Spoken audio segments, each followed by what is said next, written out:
I call it Timbuktu Syndrome. You have the desire to travel to some far-off destination you have never been to before and know little about. The assumption behind this desire is that you will taste the exotic. Well, of course, there is some truth to this. Distance can get you some novelty. But after many years of having to settle for local neighborhoods near my many residences, I am here to write that you can find the unexpected and uncommon within a few blocks of your abode. Many years ago, when I was just out of college, I made a habit, and habit is definitely the word, of traveling along a certain sidewalk along the Mississippi River in St. Paul, Minnesota. It was somewhat scenic, with stately elm trees overhanging the walk, the river in the background and the occasional cosmopolitan pedestrian or two.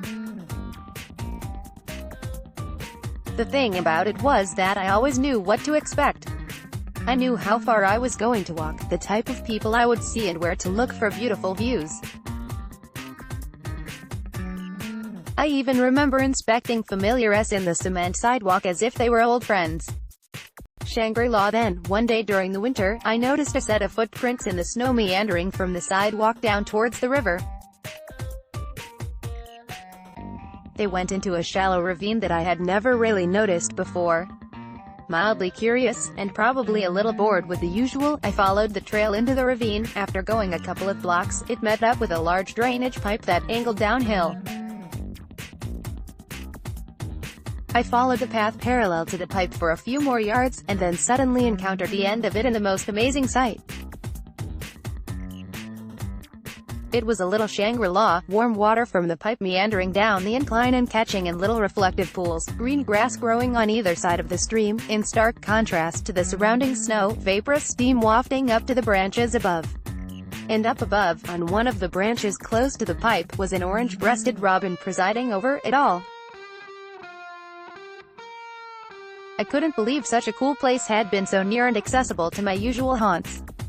Another time, I was working at Bullfrog Marina on Lake Powell in Utah.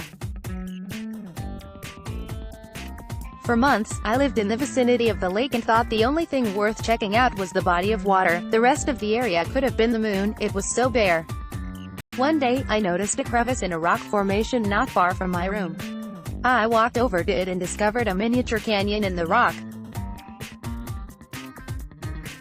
I continued up the canyon, which narrowed and meandered this way and that until I came to its end, where a beautiful young cottonwood tree was growing out of the rock and sand. A sense of adventure. Then there was the time I was living in St. Paul near Como Lake. For the longest time, I would always go running around the lake on the walking path, thinking the closer I was to the water, the more scenic the view would be.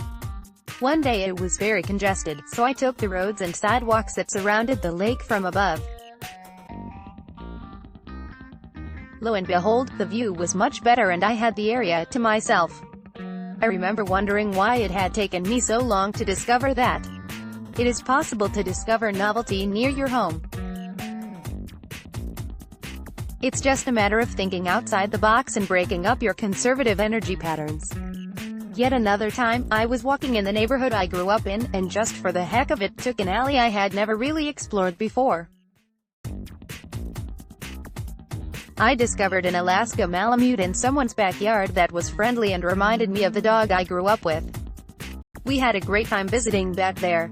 It is possible to discover novelty near your home. It's just a matter of thinking outside the box and breaking up your conservative energy patterns.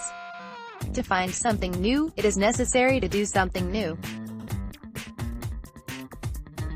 I can imagine many a reader thinking that they are, in fact, already very familiar with the immediate environs of their home. This may indeed be the case. It isn't necessary to go far to have an avant-garde experience, as the area one walks in increases exponentially according to the distance one ranges from their home. If you usually range out 2 miles or kilometers from your home in any direction, go an extra mile or kilometer and you will have more than a 100% increase in the number of possible sites to investigate. You could spend a lifetime exploring the area within just a few miles or kilometers of your residence. before booking that expensive flight to Timbuktu. Consider walking around that distant bend, or taking that faint trail through the woods, or ducking into that unfamiliar alley. You may well be pleasantly surprised at what you find. Related read Rediscovering How to Be a Tourist in Your Own Life. Image 1 Pixabay 2 Pixabay 3 Fishing pier at south end of lake.